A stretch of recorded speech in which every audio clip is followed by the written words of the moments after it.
أعوذ بالله من الشيطان الرجيم. بسم الله الرحمن الرحيم. الحمد لله رب العالمين، والصلاة والسلام على خير خلقه وحبيبه أبي القاسم أبي الزهراء محمد وعلى أهل بيته الطيبين الطاهرين والمنتجبين من صحبه، واللعن الدائم على أعدائهم أجمعين إلى قيام يوم الدين.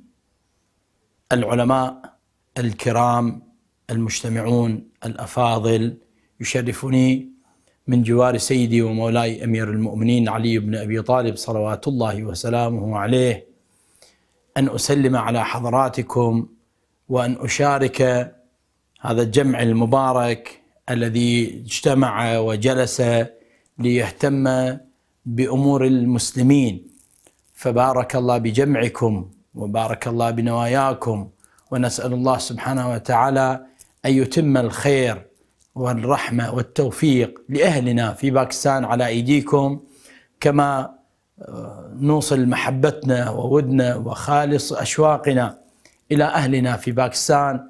عسى الله سبحانه وتعالى أن يوفقنا للقاء قريب. كما يشرفني أن أنقل لهذا الجمع المبارك دعاء واحترام سماحة المرجع النجفي، فمن قبله لكم جميعا السلام عليكم ورحمة الله وبركاته.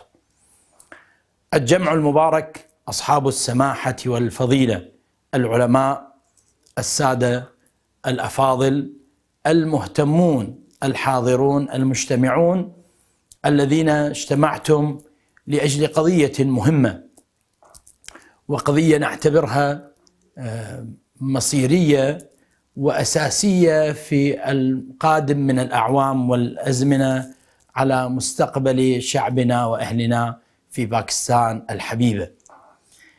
الأفاضل الأكارم، إن موضوع المناهج والتربية في المدارس له موضوع أساسي ومهم، وأثره على مستقبل البلاد كبير وعظيم.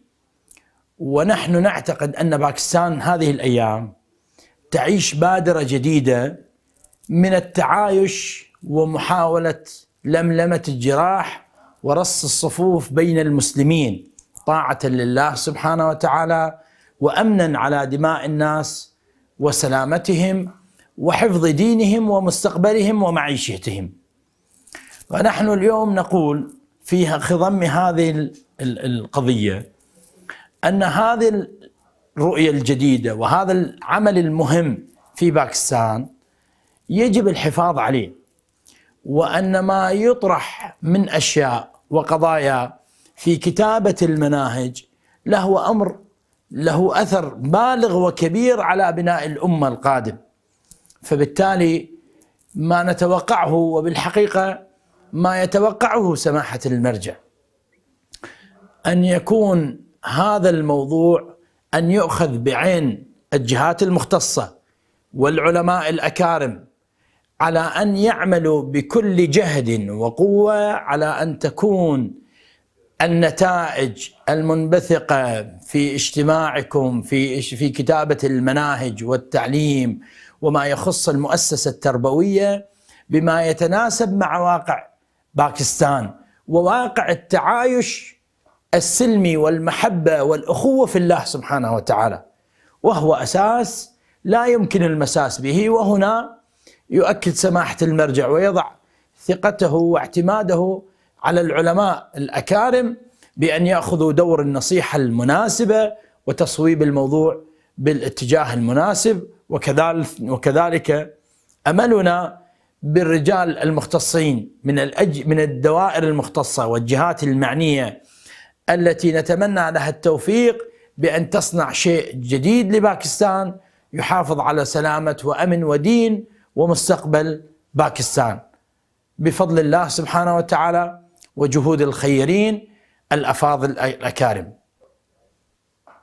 أبارك لكم مرة أخرى هذا الاجتماع، كما يشرفني أن أبارك لكم أيام شهر شعبان، شهر رسول الله صلوات الله وسلامه عليه، داعيا لكم من جوار سيدي ومولاي أمير المؤمنين بالسلامة والسداد والتوفيق والحفظ والصون، ولأهلنا جميعا، ونسأل الله أن يرحم شهداءنا من سقطوا ويسقطون إلى هذا اليوم وهم يقولوا أشهد أن لا إله إلا الله وأشهد أن محمدا صلى الله عليه وآله رسول الله، وأن يحفظ باكستان وسائر بلاد المسلمين وأهلنا جميعا في البر الصغير من كل سوء ومكروه، ببركة الصلاة على محمد وآل محمد. أقول قولي هذا وأستغفر الله لي ولكم، والسلام عليكم ورحمة الله وبركاته.